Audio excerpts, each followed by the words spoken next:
Dear Nazarian family, Soraya, Sharon, President, Professor Gure Ro'i, honored speakers, university management, deans, beloved Daksa family, ladies and gentlemen, good morning, and thank you for joining us today.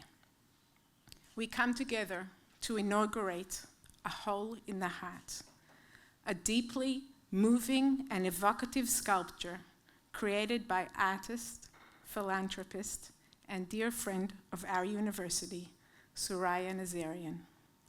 It is an honor and privilege to serve as your host this morning in this important occasion. My name is Dana Vashti.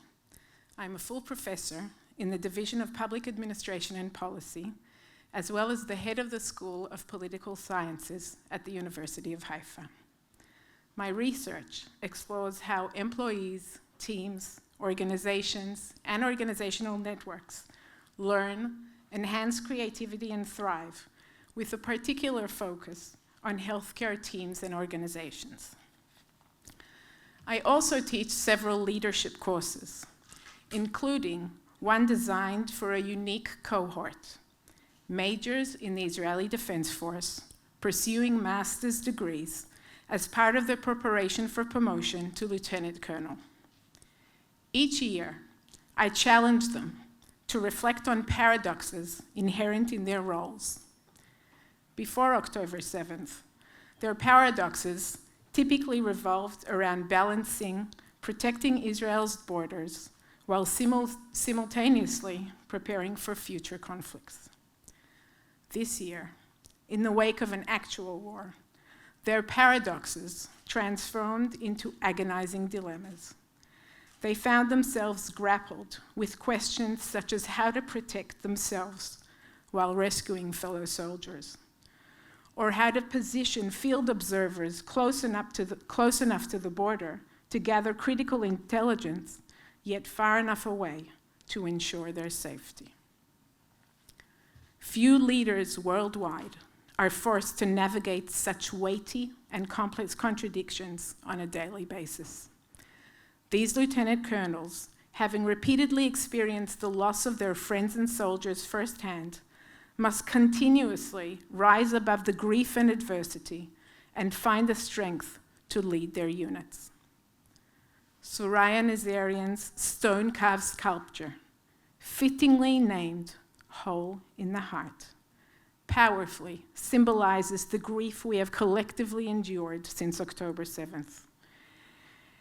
It has been meaningfully installed in the university's Memorial Square, centrally located here on the Mount Carmel campus, where we hold annual memorial services.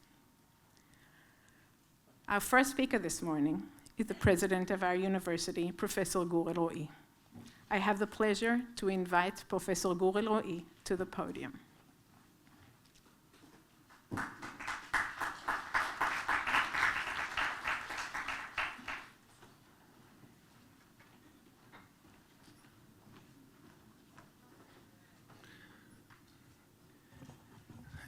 Dear guests, Soraya and Sharon, faculty members, Colonel Daksa family, thank you for coming. We are sitting here within the safe walls of the University of Haifa, 1 year and 4 months after the events of October 7th. There is certainly no need to present or describe to you the astonishment and distress that gripped us following the heinous events of October 7th, or to explain to you the suffering and pain caused by this event. The volcanic eruption of murderous action and intent resulted in severe fighting throughout Gaza and northern Israel, a war that is still ongoing, with the recruitment of reserves in a scope never seen before, with the evacuations of cities, towns, and kibbutzim, with tens of thousands of Israelis being displaced and essentially becoming refugees in their own country, with numerous losses in body, mind, and property. The University of Haifa lost 30 students and alumni in this war. Among them is Colonel Ahsan Daksa, whose wife Huda and his family respect us today. Soraya Nazarian, one of the university's prominent benefactors, gifted us her sculptures, Hole in the Heart. The name of the sculptures accurately expresses the feelings many of us have experienced since that day. A hole in the heart created by the news of the murdered, the orphans, the displaced from their homes, the wounded, and the hostages, both living and deceased. A hole in the heart caused by the grief and sorrow enveloping us, by the uncertainty, the terror, the rage. Those standing near Soraya's sculptures will notice the chiseling on the hard stone surface. The narrow aperture revealed compels the viewer to look through it and experience a limited view of the landscape, which gradually expands as one approaches the sculptures. This dynamic of coming closer and moving away mirrors the experience of loss. We retreat into the narrow confines of griefs and emerge from it to confront the reality of life and our altered perspective on the world that will never be the same. On this occasion, I address all of you in my capacity as president of the University of Haifa. However, that is not all that I am. I am honored to use this stage to also speak as a major in the IDF Missing in Action Unit. I speak in this capacity because these days are not ordinary. They are decisive days in the history of our people. The IDF Missing in Action Unit was established following the Yom Kippur War, a war that claimed many lives as well as missing persons. The unit began operating as a small hub and developed into a permanent military unit whose goal is to decipher all the missing person cases of Israel's war since its inception. The state of Israel has sought all this year to protect the sacred values under which the IDF was founded. We will not have unknown soldiers, and we will never abandon soldiers on the battlefield. I joined the Missing in Action Unit following many years of service as an officer in the Givati Infantry Brigade, and due to my experience as an historian. I worked on cases of fallen soldiers from Israel's War of Independence. So far, during 22 years of service in the unit, I have succeeded within 6 cases of soldiers whose burial place was unknown. I found 5 graves and 1 missing soldier alive. Even from a distance of 76 years, meeting the relatives of the soldiers whose grave I was searching is moving and extremely important for me and for them. The need to complete and seal the story of the life and death of the soldiers fate was unknown. And finding their final burial place is an act that enables their loved ones to come full circles. It promotes completion and acceptance and leads to peace of mind. During the last year, we experienced the terror and fear of the possibility that the fate of many of our people who were kidnapped, alive or dead, will never be known to us. People who lived among us, infants and elderly, women and men, young soldiers, those who fell victim to the brutal attack in October, kidnapped to Gaza, and their whereabouts is unknown. There is no question about the urgent and uncompromising need to return the hostages who are still alive. We must return them as quickly as possible. We must call upon our leaders and decision makers from all platforms. Bring them home now. And at that same time, they must make every effort to return the sacred bodies of our people and bring them to burial in their final resting place in our soil. Soraya, artists have the ability to shape and define our feeling through art. With your love for Israel and its people, you have managed to make our feelings more precise. This square is where we hold the memorial days of the Holocaust and the Independence Day. This sculpture will symbolize the hole in our heart, but also the good heart of the Nazarian family to the State of Israel and to the University of Haifa. On behalf of the University of Haifa community, thank you very much.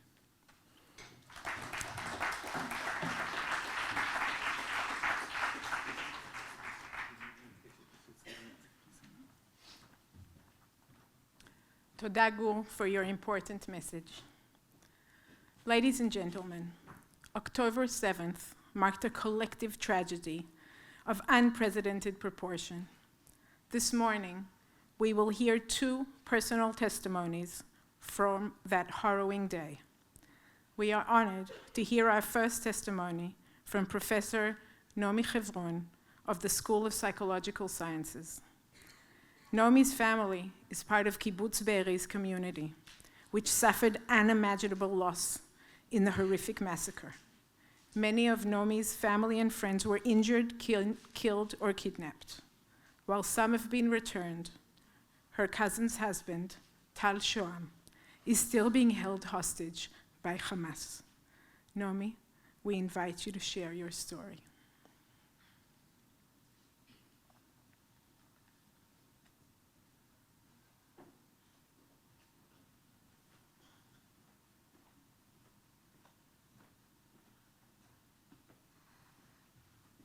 Hello. My name is Naomi Avron.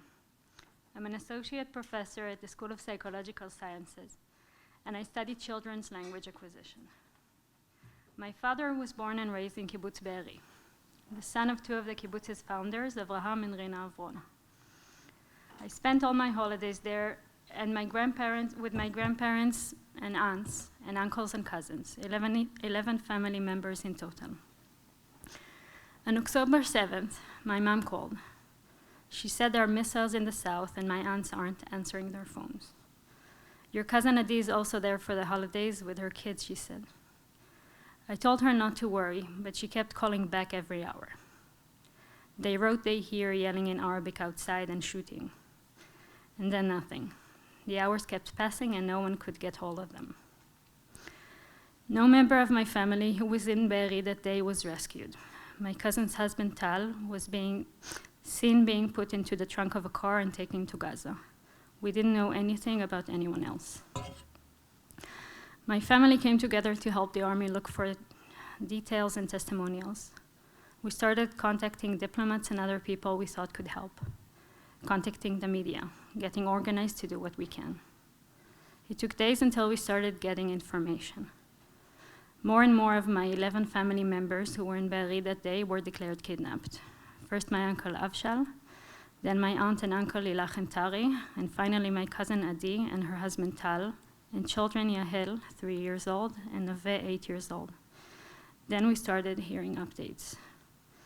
The initial information wasn't correct. My uncle Avshal was the first to be declared dead by the army. He was a senior manager, a dedicated father, and a grandfather, and his loss was a terrible hurt. My uncle Tari was next. Tari was gifted in anything he put his mind to, and was also a senior manager in the kibbutz. In the past 10 years, he has been sick with a neurodegenerative disease. It was actually after he was sick that he started painting. Despite having trouble even holding a brush, he found ways to keep creating amazing art. As we were sitting Shiva, the army came to tell us that his wife, Lilach, my father's baby sister, was murdered as well. Lilach was the world to me. She was like a big sister to me growing up. She was an art therapist and a psychotherapist, and worked with children with war trauma, persistent trauma. How we need her right now and how we miss her is indescribable. We didn't know about the rest of the family. My aunt Shoshan, my cousin Adi, her husband Tal, and the children Yahel and Nave, her aunt Sharon, and her daughter Noam for 50 days. We made this shirt and took to the streets. We kept fighting, hoping they were alive. I admit I was shocked when the women and children were released. We had no sign of life before that, and I didn't allow myself to have false hope. My aunt Shoshan learned of the murder of her husband, sister, and brother-in-law, alongside the loss of so many of her close friends, in the hospital after she was released. My family would have started dealing with trauma and loss, except that it has been more than 400 days since they were released, and my cousin's husband, Tal, father to Yahel, who is now 5, and Nave, now 10, is still being held in captivity. Their life is a life of constant dread, worry, stress, and pain. It is a life of instability and uncertainty. My cousin Adi has to keep herself together as well as keep the kids psychologically safe as well as she can. If anyone can do it, it's Adi, a doctor of clinical psychology from the University of Haifa, who wrote her dissertation on mindfulness-based treatment. A disaster unreal in its proportion, negligence or utter failure, and countless personal tragedies coming together to join a chain of intergenerational trauma. During this year and a half of pain and uncertainty, my colleagues and managers, academic and administrative alike, have been nothing but supportive, and the University of Haifa as a whole constantly offered help. I live in a close-knit neighborhood, and in the beginning, neighbors would ask how I was and offer help. This waned with time. October 7th is in the past for them, as is the war in the north. They see me, and they don't see what's below the surface, but not the university. When I come in, I always get a hug and a genuine interest in how I'm doing. I think that's why commemorating what happened to us, what is still happening to us, is so important. I want people to remember who we lost and who we can't afford to lose. And also remember that so many people walk among us with October 7th constantly in their hearts and minds, unable to let go. I see the statue and I think about how looking through the hole, the void, creates a different picture of reality. I want people to realize it and have the courage to look into the void. Thank you.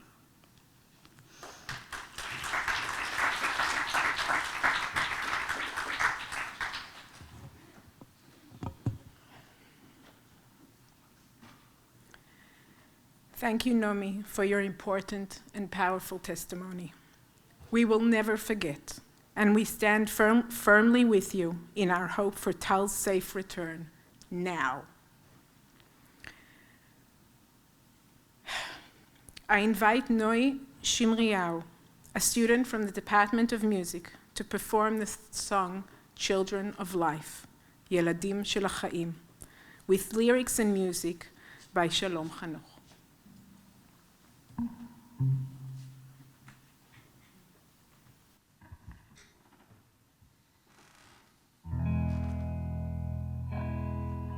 עיניי פקוחות מבלי לראות את השמיים, מבלי לראות כחול של ים, ירוק של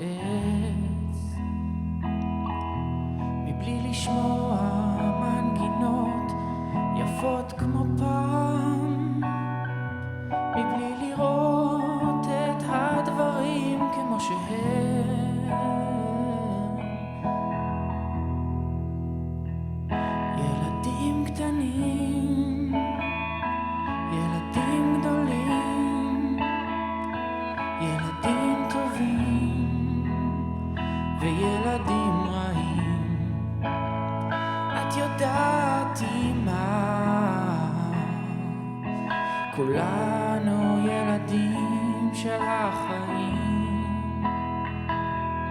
אני נושם, אני חבוק בזרועותייך. אני רואה בך בית חם ומשפחה, ואור בהיר בחלונות שאת פותחת.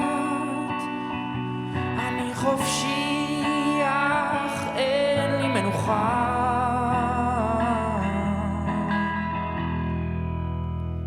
ילדים קטנים, ילדים גדולים, ילדים טובים וילדים רעים. את יודעת מה, כולנו ילדים של החיים.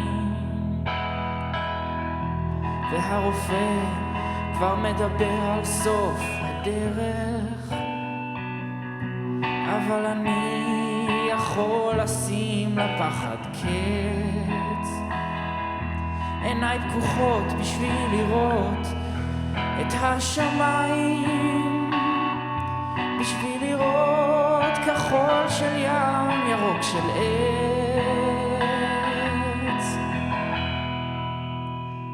ילדים קטנים, ילדים גדולים, ילדים טובים וילדים רעים. את יודעת מה, כולנו ילדים של החיים. כולנו ילדים של החיים.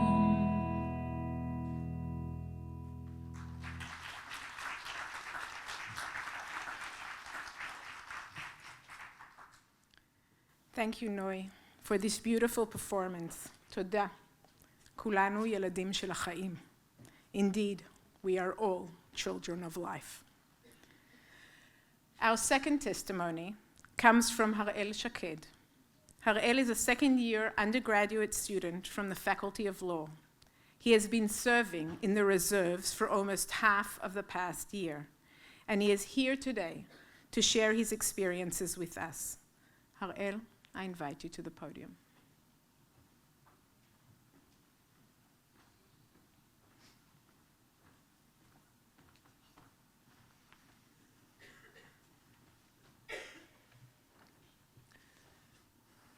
Hello, everyone. My name is Harel. I'm 26 years old, a second-year law student, and I've been serving for 150 days as a reserve combat soldier under the 300 Brigade in the Western Galilee. I am quite literally fighting for my home. Since the start of the war, my family and I have been evacuated from our home in Shlomi, a settlement in the Western Galilee, 1 kilometer from the Lebanon border. We are all hopeful that come March we will return home, along other evacuated northern communities. Throughout my military service, I have served as a combat soldier in an elite unit, commander, officer, and instructor across multiple military branches, paratroopers, armored brigades, and the Air Force. Since the outbreak of the war, I have been tasked with securing the northern border. In its early month, I served as a security guard and security ship manager at Ministry of Defense facilities. Even though the war began in Gaza, the north was in turmoil. Gunfire erupted constantly from nearby villages, a result of tension in the criminal underworld. But we knew those weapons will eventually make their way to hostile terrorist hands, and then the next bullet will be aimed at us. In those early days, my comrades and I confronted the possibility of death. I remember the initial shock, a feeling that went against every survival instinct, to willingly place myself in harm's way, hoping to engage bravely and come out of it alive.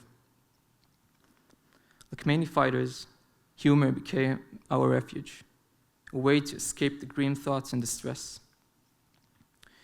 Together, we prevented 2 terror attacks targeting facility workers and several other incidents considered classified. As the war progressed, I found myself stationed as a combat soldier defending Kibbutz Eilon. Our mission was straightforward: prevent enemies from entering Israel and protect the area under our jurisdiction. But the situation in the north deteriorated rapidly. The air was filled with missiles and drones breaching our skies with sporadic infiltration attempts. Explosions became a constant backdrop, and soldiers lost their lives within mere hundreds of meters from me, to the west, the north, and the east. Each loss left me grappling with a haunting question: why them and not me? One evening, we received an alert about an infiltration. My unit was mobilized. We geared up and ran into the rally point. I was among the first to arrive and was assigned to lead the ambush, delivering the initial strike. We approached the target, splitting up to cover the access points in the northern part of the kibbutz. We waited surrounded by the echoes of explosion. I hoped the enemy will be stopped before reaching us. I wanted to defend, but I didn't want any of my soldiers to die. I didn't want to die. After an hour of tension, the report came in. The event had been neutralized by another force from the west. Relief washed over me, but it was tinged with guilt. Why was I spared while others were not? Was someone up there watching over me? And if so, why me? I was angry. I was haunted by the question why my heroes, Nati, Chapel, or Jamal, did not receive such protection.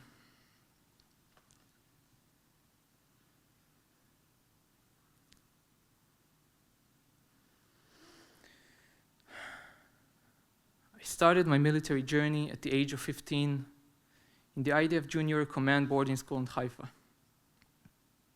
I wore the uniform, carried a weapon, and underwent rigorous training as a teenager, enlisting with the knowledge that I would become a fighter, a commander, and an officer. My dear Nati was 2 years my senior in the academy. We bonded from the first moment. He called me little brother, and I called him big brother. He always looked out for me, encouraged me, and supported me, both during our time at the academy and after he enlisted. He visited me during officer training, and over the years, we remained close. I even had the privilege of serving alongside him at the paratroopers training base, where he was a company commander.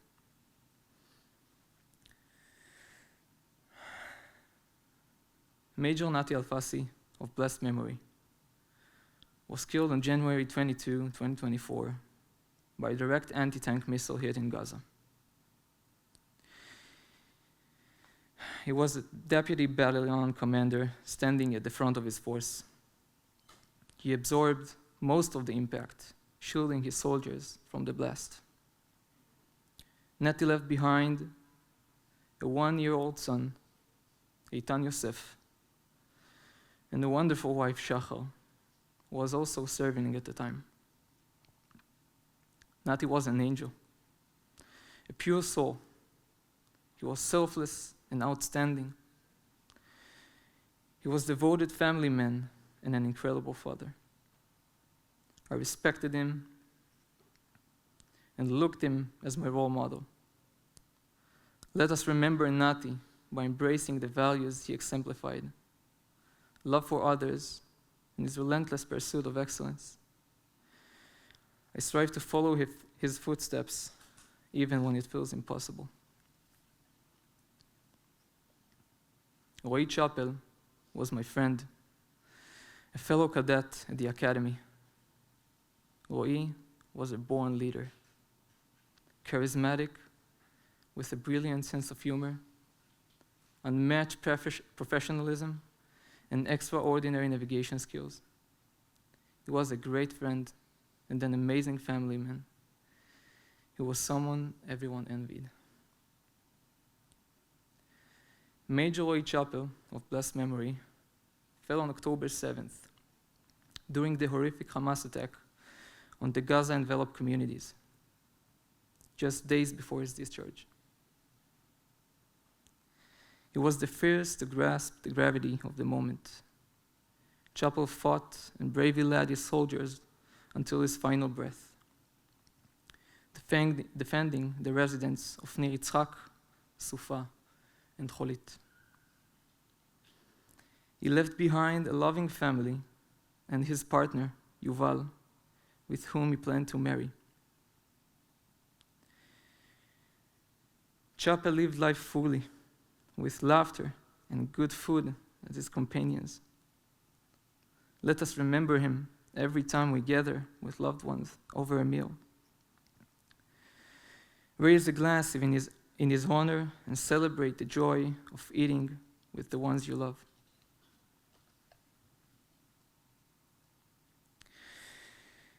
Jamal was the embodiment of courage and unity.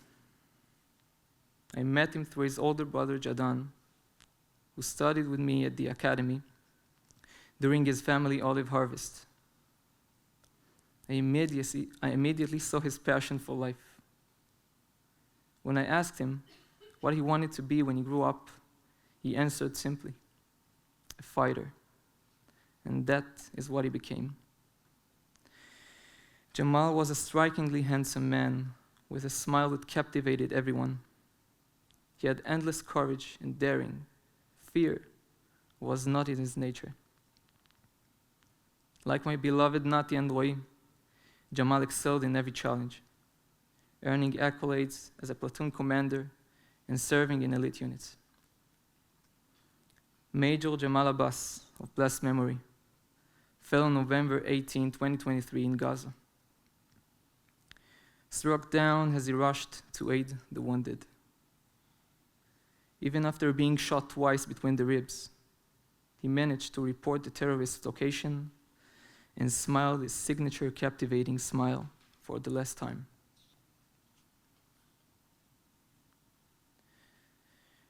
Jamal was a proud Israeli that believed in togetherness.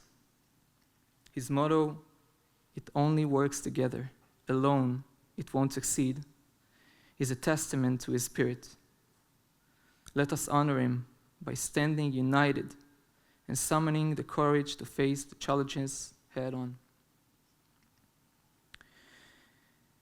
My message to you today is about taking responsibility. Nati, Chappell, and Jamal were people just like you and me. They lived their lives to the fullest, striving to be the best people they could be. They took on the immense responsibility of making this world better. Now, it is our turn to carry on their legacy. Let us remember them not just in words, but in actions, by striving for excellence, embracing courage, and shouldering responsibility in their honor. Let us strive to be the best people, professionals, family members, and citizens we can be.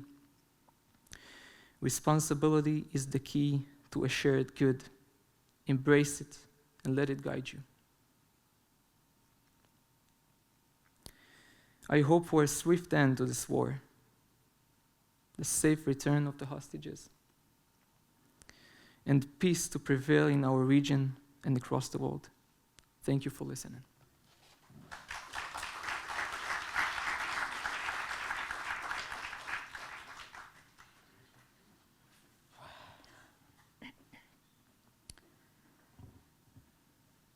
Thank you, Ariel, for your moving testimony. I feel like the hole in our hearts has become much bigger. I would like to take this opportunity to briefly highlight the School of Political Sciences, which I am part of. Our exceptional faculty and distinguished alumni have shaped careers in security, politics, media, and academia, both in Israel and globally. The area of public administration and policy is ranked 41 in the world on the Shanghai ranking, and the school itself is among the top 150 globally. As a leading academic think tank in security studies, we proudly enroll the highest number of Israeli military and security personnel in specialized programs designed for both staff and command positions. Our deep connection to the security community means that during the devastating attack of October 7 and the ongoing Iron Swords War, 16 of our students and graduates tragically lost their lives in action. To honor and commemorate their heroism, we are launching the Fallen Heroes Scholarship Fund for graduate students at the School of Political Sciences. This fund will include named scholarships commemorating each of the 16 fallen students and graduates, ensuring their legacy lives on. One of these fallen soldiers was Colonel Ihsan Daksa. Ihsan, from the Druze village of Daliat el-Carmel, completed his master's degree in political science with a specialization in national security at Mabal, the National Security College within the School of Political Sciences. He graduated in the class of 2023. He was killed 3 months ago in Jabalia on October 20th at the age of 41. At the time, he was the highest-ranking officer to die in ground combat since the start of the war. Ihsan was a beloved father of Omri, Yasmin, and Rif. His wife, Huda, is with us today, along with several family members, and will say a few words in memory of her dear husband and the victims and brave soldiers who fell on October 7th and 6th. Huda, please.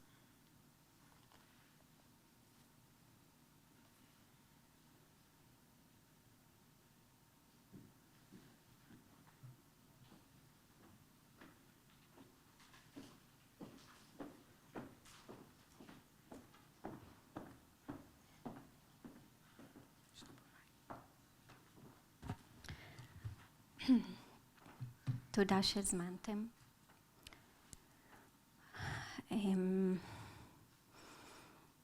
אני הודה של אחסן, ואני יכולה לדבר עליו שעות. אני אשתף אתכם היום בכמה דברים שאני זוכרת מהשיחות שלנו. אנחנו מכירים מגיל, אני הייתי בת 15, הוא בן 17, לפני 24 שנה בערך. אז זה כמעט ציטוט, כי זה מהזיכרון שלי. אדם צומח רק כאשר הוא מכניס את עצמו למצבים לא נעימים. היה אומר לי, אנחנו מטבע הדברים נמשכים, או יותר נוח לנו, להתחבר למה שדומה לנו, לדעות שלנו, לערכים, לאופי. אותי מרתק דווקא להבין את נקודות המבט הרחוקים ממני, מתפיסות העולם שלי. וככה הוא נהג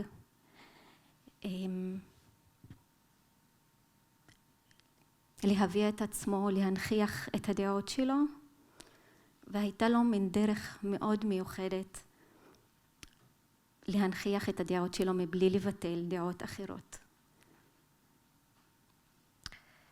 היה אומר לי, ואני מצטטת, משפחה מעל לכל. אנחנו מחויבים להכיל כל סיטואציה כדי לשמור על שלום בית, על קשרים טובים עם המשפחה.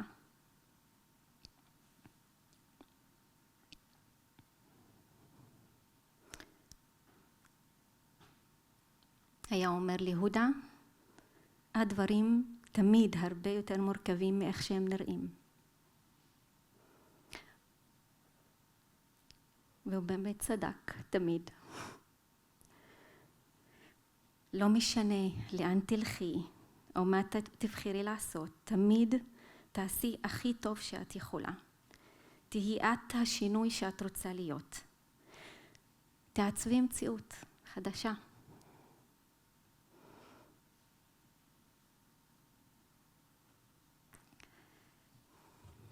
תודה לכם על ההקשבה.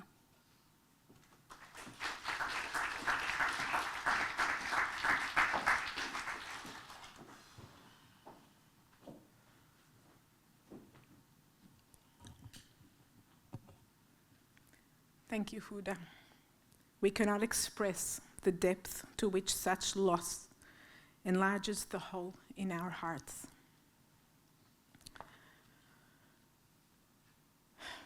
Ladies and gentlemen, the focus of this morning's event is the extraordinary piece of art that we should be looking at, but we're looking at it here on the screen. The Nazarian family has long been a cherished friend of the university, contributing generously through scholarships and the establishment of the Yunus and Suraya Nazarian Library.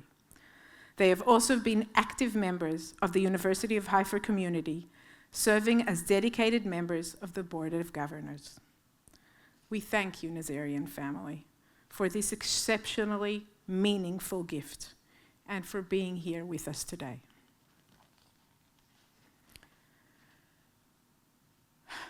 Ladies and gentlemen, our time together has come to an end. Thank you for being here this morning. It has been my privilege to be your host. It was hard too. In these challenging times, may we be strengthened by unity and sustained by hope.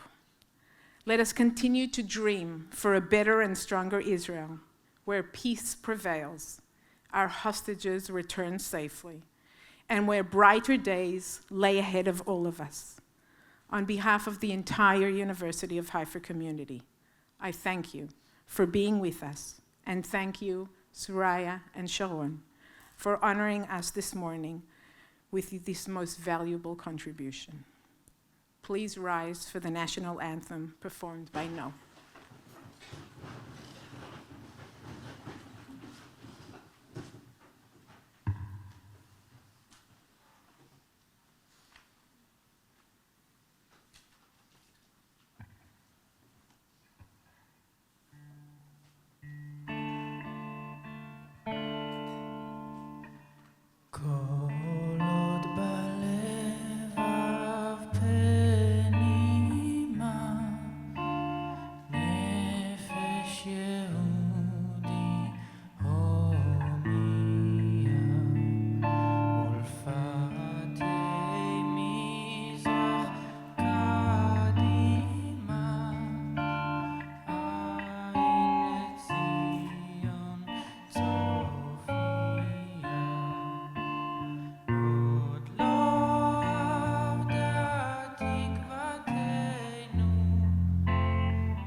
Thank you very much.